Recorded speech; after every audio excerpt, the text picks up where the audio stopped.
Hi, welcome to my channel, Sparkly Things by Jay. I'm Jay, and I'm going to show you in this video how to make your bead mat look like this. I came up with this idea when I was trying to figure out a way to better organize my beads on my bead mat, and at first I was just drawing on my bead mat, and that didn't help keep them organized, and I was cutting up bead mats, and I was trying to think of ways to make little walls, and then all of a sudden one day it just occurred to me that they make this 3D puffy paint, and that it might work to make these little sections.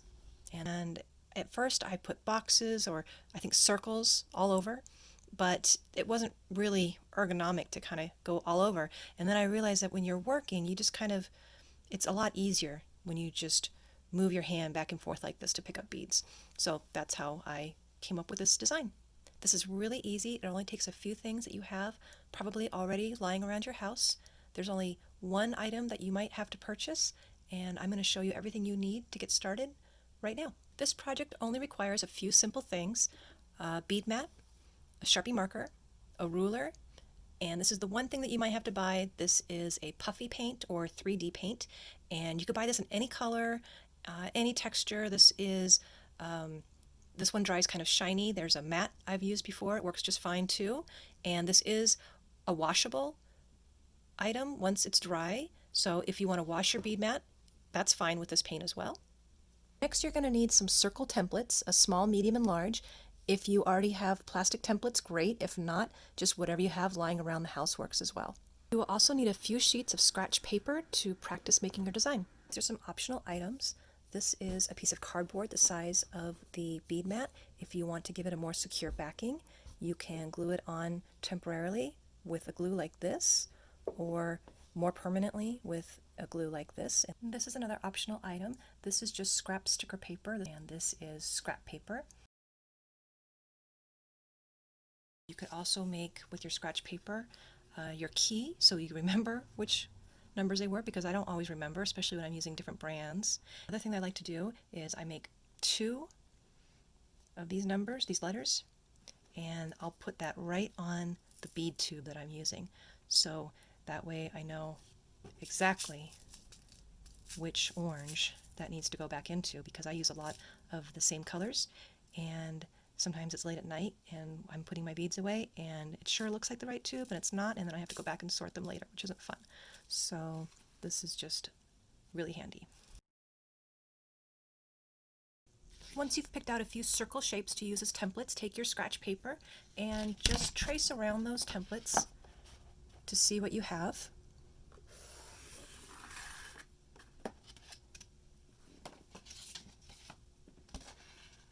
And this will also help you practice for when you're tracing on the bead mat.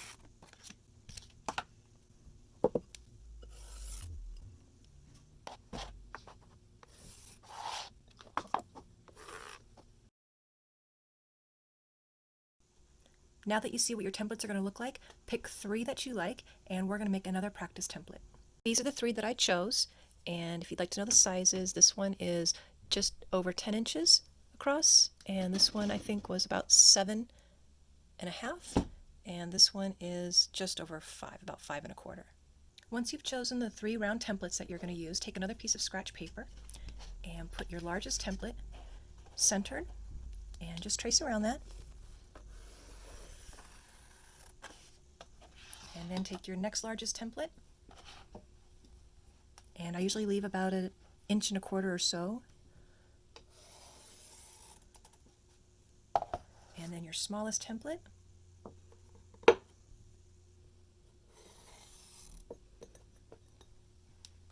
And we're just practicing, so it doesn't have to be perfect. I'm going to connect the lines on the sides, just like we're going to do on the bead mat.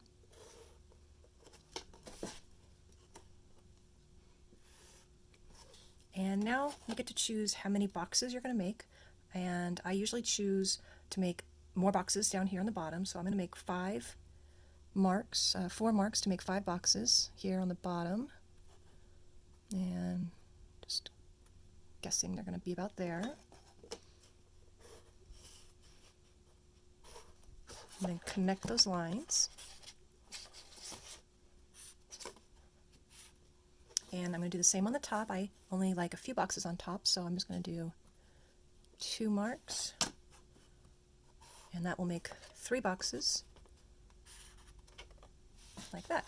And you could practice that as much as you like and make as many templates as you like until you get the pattern down. And I also recommend at this point to practice going over these lines with the puffy paint. And as always, make sure to start that puffy paint on a scratch piece of paper to make sure that there are no air bubbles in there. And always start on the farthest away lines first. And just practice going over some of these lines to get a feel for how that's going to work. You're going to want to squeeze hard enough to make a nice thick wall with the puffy paint. I'm going to zoom in here a little bit so you can see I'm just going really slow and just trying to make that come out as smooth and steady as possible. If you have to go back over it a little bit, that's fine. And this can be tricky. That line wasn't so great, so I'm going to do another one here. And this is just practice. And the more you practice at this, the easier it'll be. So just make sure that you're happy with the way those lines come out, and then we'll get started on the rest. Okay, now we're ready to get started. Place your bead mat on a nice flat surface, and take your first template, the largest template, and center it on your bead mat. And you can place it anywhere you like, just leave a little bit of room at the top. And now take your Sharpie and trace around that. And you can go as far down on the sides as you like. I usually like to stop right about there. Now take your second largest template and leave about 1.5 inches or so here, and just trace around that. And then take your smallest template and about the same distance there as well. All right, this is what we have. Now we're just going to connect these ends with our ruler. And if those lines don't come down far enough, you could just fill those in.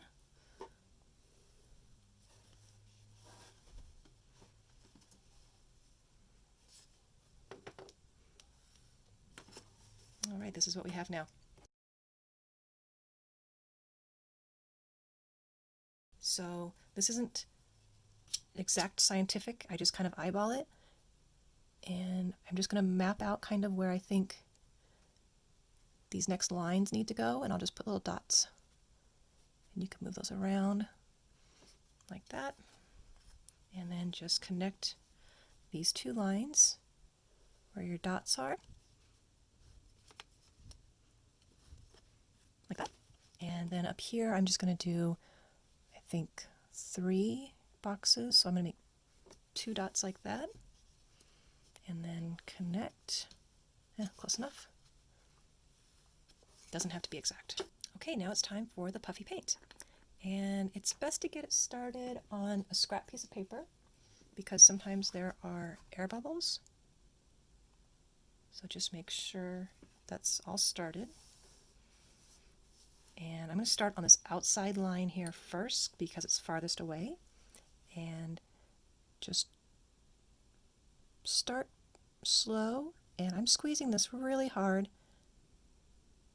because you want a nice thick line to make that wall to hold your beads in. And you can turn this as you go to make it easier. And just keep going really slow.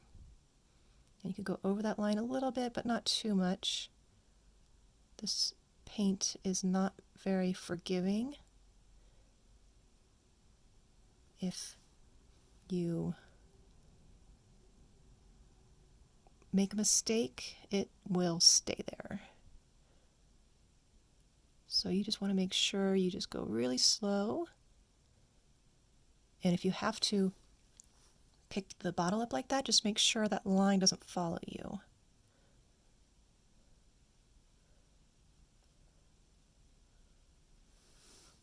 Because sometimes it can drag across and it'll mess up your bead mat.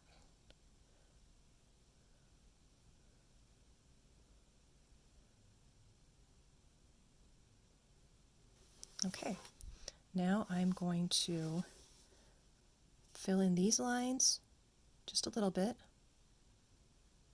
I'm only going to go on the top row right now. Yeah, see, there's one of those, but we'll kind of fix that later.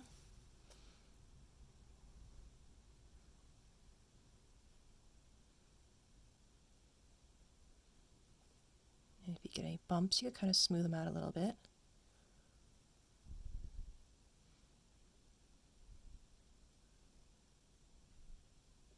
There's another one, but that's okay. We'll just make that line a little thicker. Okay, now I'm going to start over here and go around.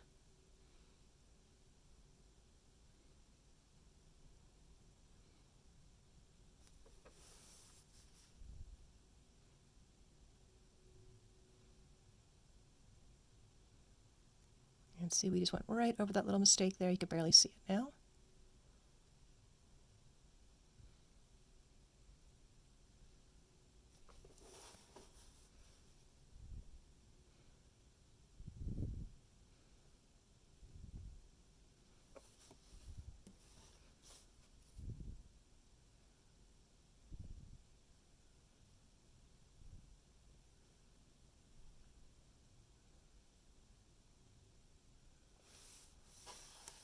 Okay, now I'm going to do these lines.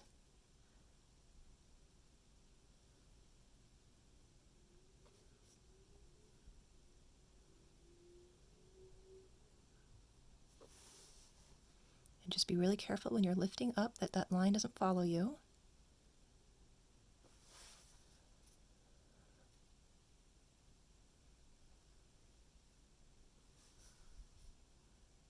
And this is usually where my hand starts to hurt. Give yourself a break if you need to.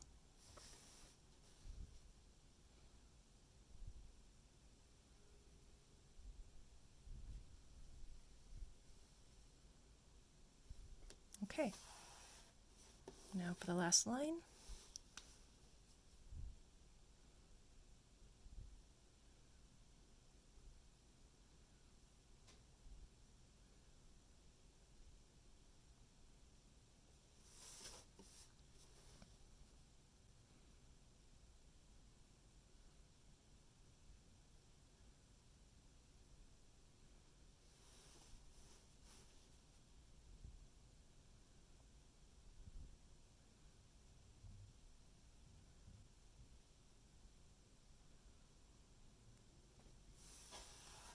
Okay, there we go.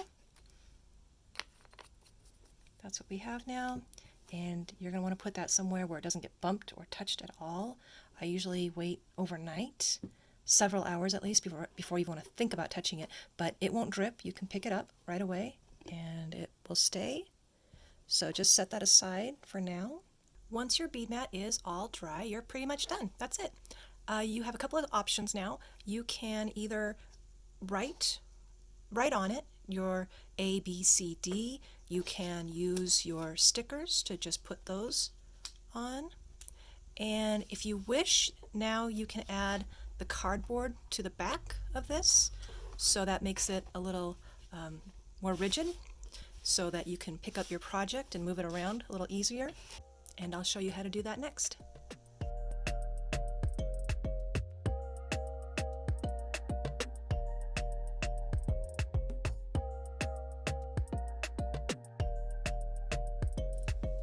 And that's it.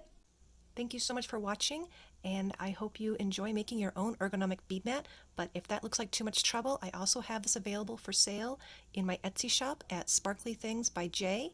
And please like, subscribe, follow, share. I know I'm new at these tutorials, and I'm hoping to get better, and I hope you keep watching. Oh, and I forgot to mention, if you buy this in my shop on Etsy, I call this the Go-Bead Mat because it's an ergonomic bead mat. So thanks again for watching. Bye.